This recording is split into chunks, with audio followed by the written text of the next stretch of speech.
A 2-month leave of absence? And at such a critical time? I'm sorry, Cameron, but I have no choice. Pencils, right?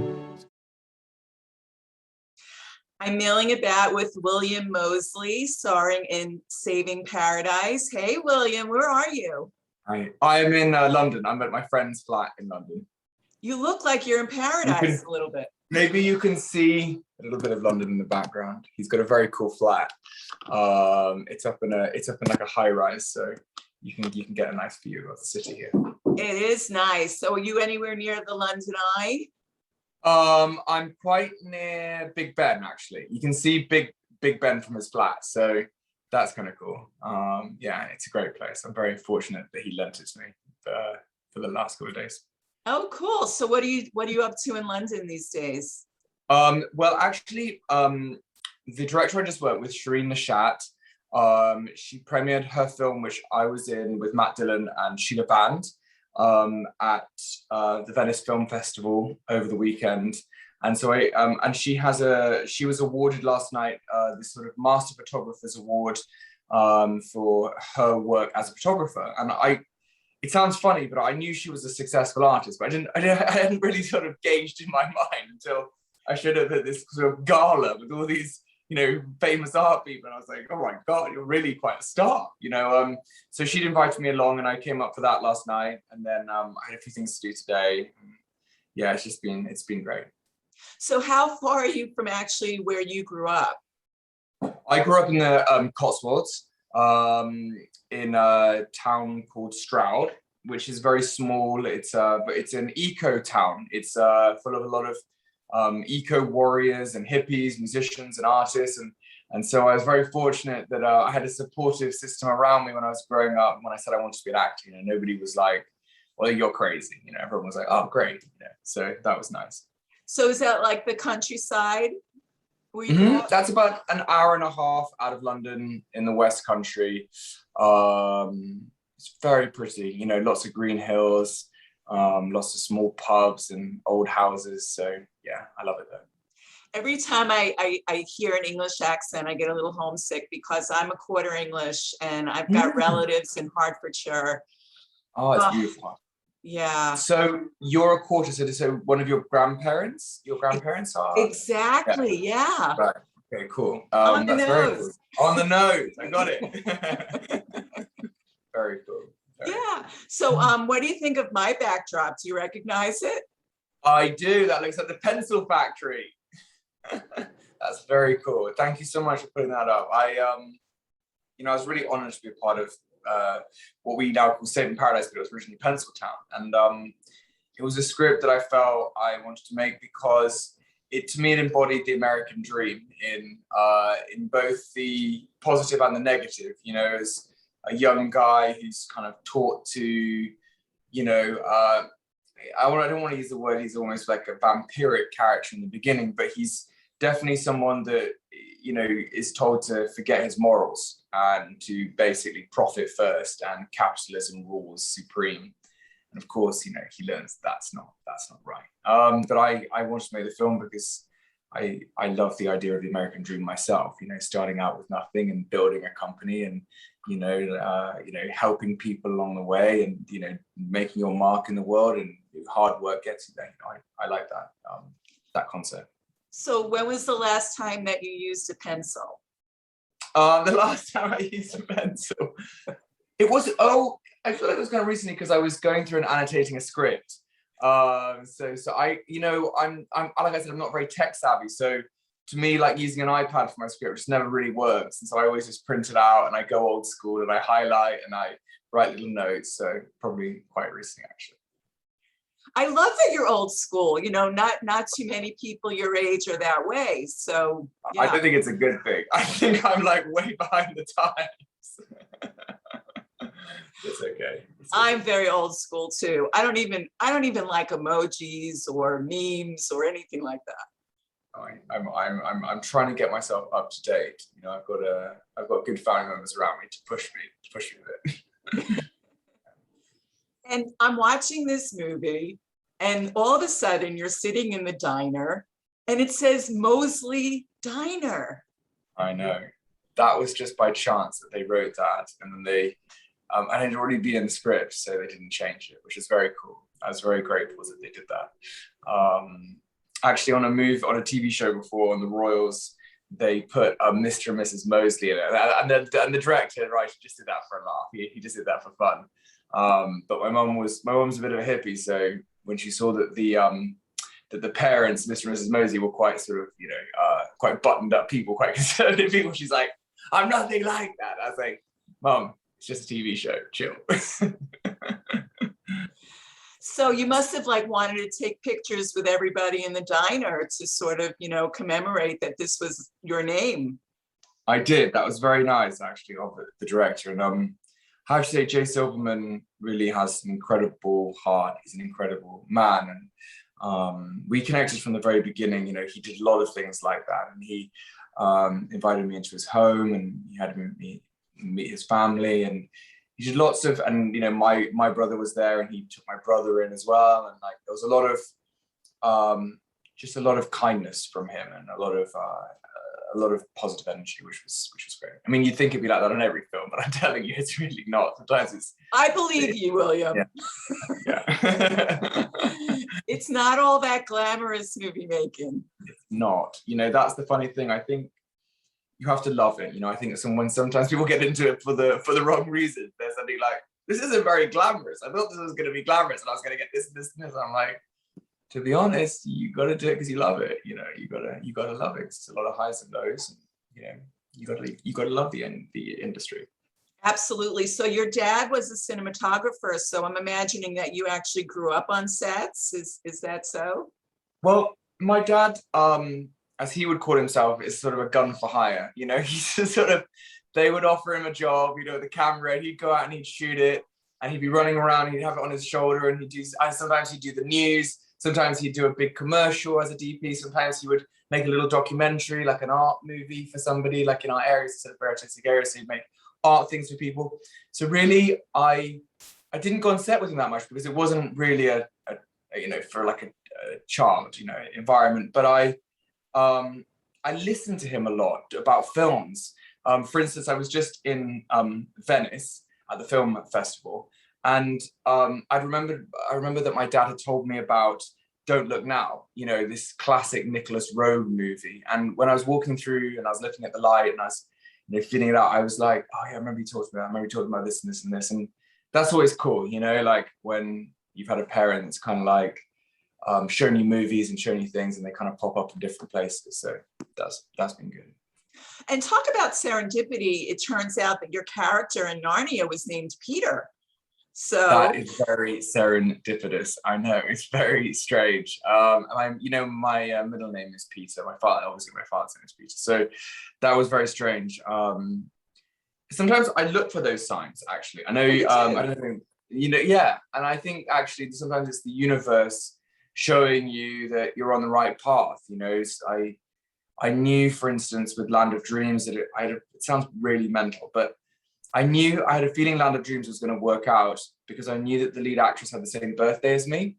And I had this weird feeling, because everyone was saying, there's no way you're going to get to America in a pandemic, shoot this movie, get through border control, get a visa, get all of it done, go work with these people. I was like, I just think it's going to happen. I think they're going to cast me. I think we're going to make it happen. And I believe it. I just had this feeling because of her and her birthday. I was like, I just know it. And it did work out. And it was really a successful time and a great time. So I always look for those little serendipitous things. So now are you celebrating your birthdays together from now on? Well, we should. But I think it would just be, I would probably just give her a cake and she'd probably forget that it was my birthday. No, I'm joking. No, I think we should, but we're always in different countries. We're always in different places, so yeah, it's fine. So I think I see a little hippy dippy thing in you there, William. Yeah, inside me is a hippie. Like inside me really is a hippie.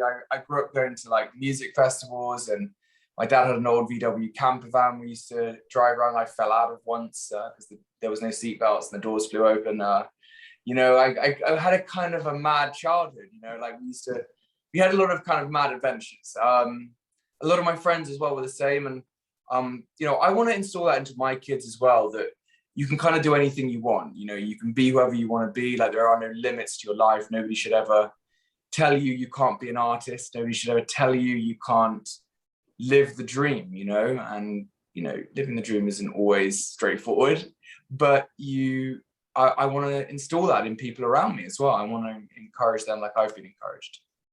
So I want to hear more about falling out of the van, because that happened to me too once. Mm-hmm. So scary. And my mother didn't even know that I was gone. She like, what? What? Yes. Wait, you were in a VW van as well? Was it a camper van? No, it wasn't a van. It was a Volkswagen, like one of those big sort of like a Volkswagen, you know, like yeah, a Volkswagen bus. Exactly. And I fell out. That's happened to me. It was a Volkswagen bus. Exactly. Because the doors are like that, aren't they? They just sort of like, they can pop open. And here's the thing, my brother knew that I fell out and he said nothing. What? He just left you on the road. No, keep driving, Mom. Keep driving. It's don't look at the rear view mirror. Exactly. Like, it's okay. Were you okay? Were you injured? Oh yeah, it was just so scary because I was so little. But how old were you? Like I was 8? like 5. Oh my God. Yeah, it was traumatic. Right. Tell me what happened to you.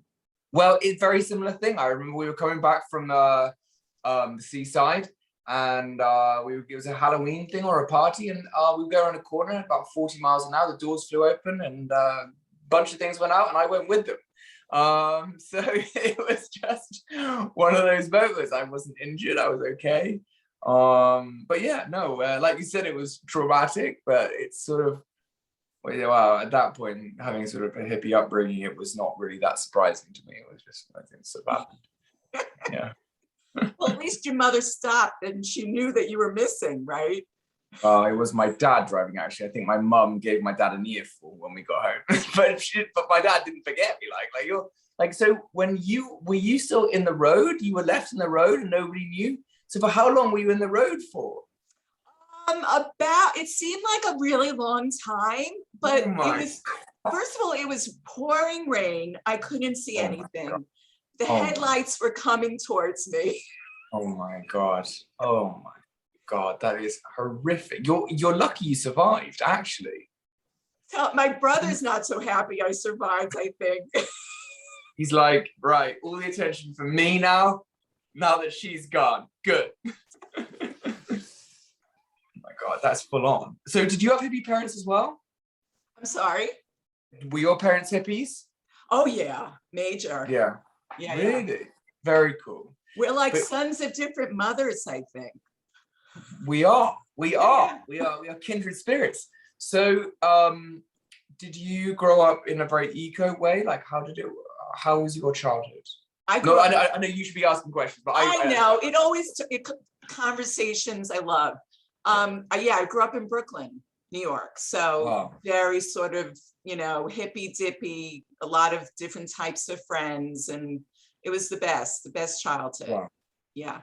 Wow. So like Robert Downey Jr., Nick Cassavetes, I guess they were in New York and sort of had similar kind of parents, I suppose.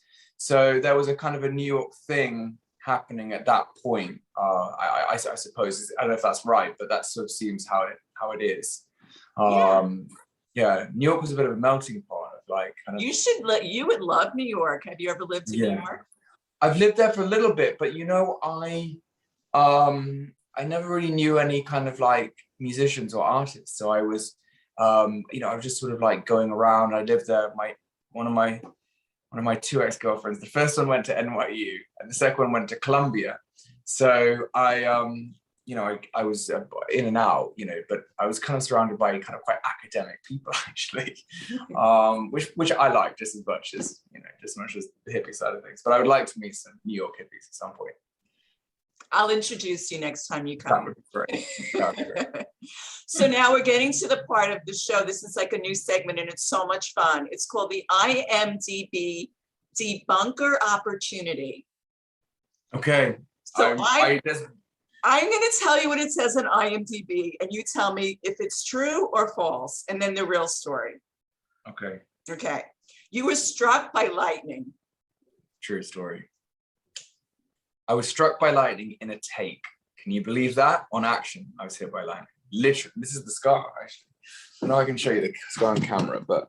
Well, I'm looking more at your muscles, but okay. Oh, wow. Okay. Well, I had a mouth abscess, so my muscles are very small at the moment. But I did get hit by... It came through the camera and sort of came out of the camera. I was right next to the camera and it went through me. And I... Do you know what the craziest part of that was? I was actually at a broken ankle at the time. And everybody was running away because the people holding cables got hit by lightning and the DP, she was unconscious. And, so people were just having a complete meltdown. And we were at the bottom of a valley and I'd broken ankle and I saw the crutches outside and I thought, God, should I take these crutches? Because they are metal. If I hit my leg again, or should I just hop up the mountain? So I went for hopping instead of using the crutches. But yeah, it was definitely a good story. Definitely a good story, which I thought it would be at the time. So it's fine. Did it hurt like hell?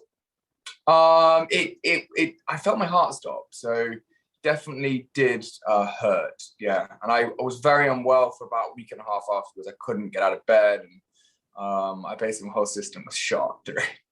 But it's fine. I'm here. I'm all good. Wow, good for that.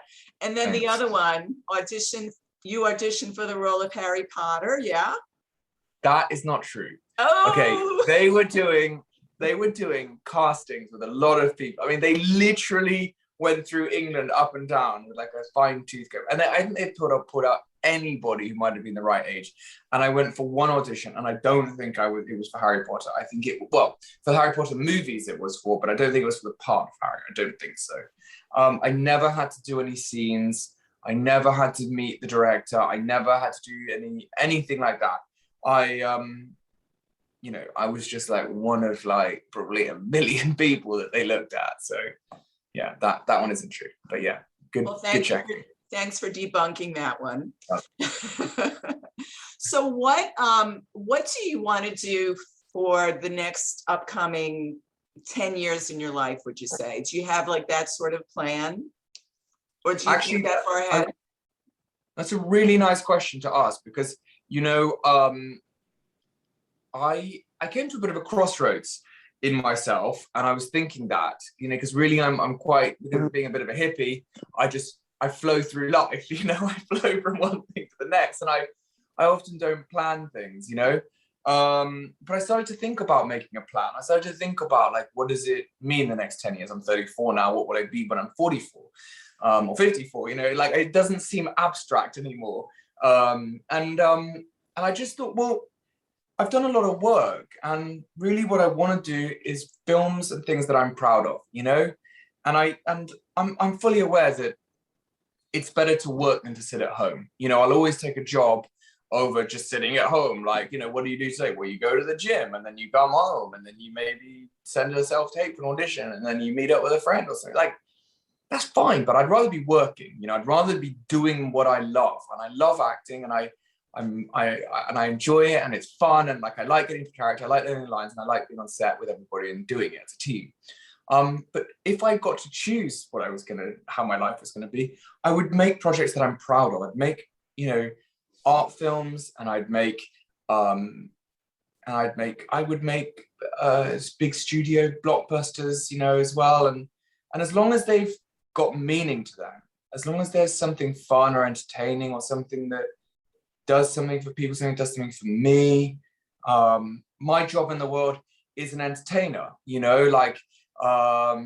that's my job, right? So I do it with openness. I do it to the best of my ability. I was very fortunate recently that I've made a couple of films that I'm really proud of. I'm really proud of Saving Paradise, and I'm really proud of Land of Dreams, and I just finished watching Land of Dreams at the premiere, and it was a big premiere at Venice, and I just thought, that was really cool, actually. That was really cool, and I'm really proud of that, and I'm really proud that I was part of that, and same with Jay's film, Saving Paradise. It's another film that I'm very proud of. So I'll just keep rolling along with somewhat of a plan, and I'll just kind of go with it, I've realized that I'm not this great big muscly guy actor, I'm not going to be like with a shaved head and like big muscles and like, you know, I don't think I'm gonna be that guy. I'm gonna try to, you know, just make myself happy, you know, more than anything else.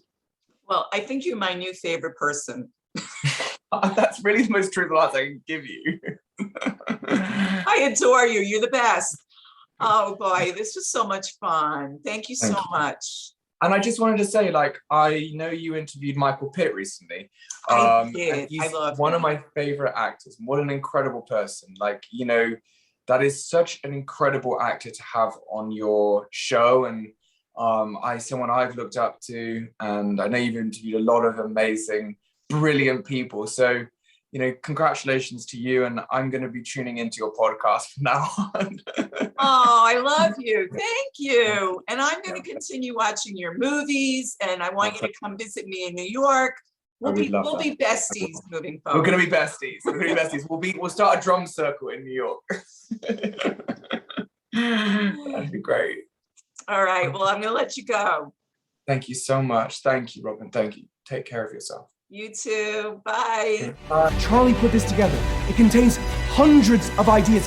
Your ideas on how to bring this company into the 21st century.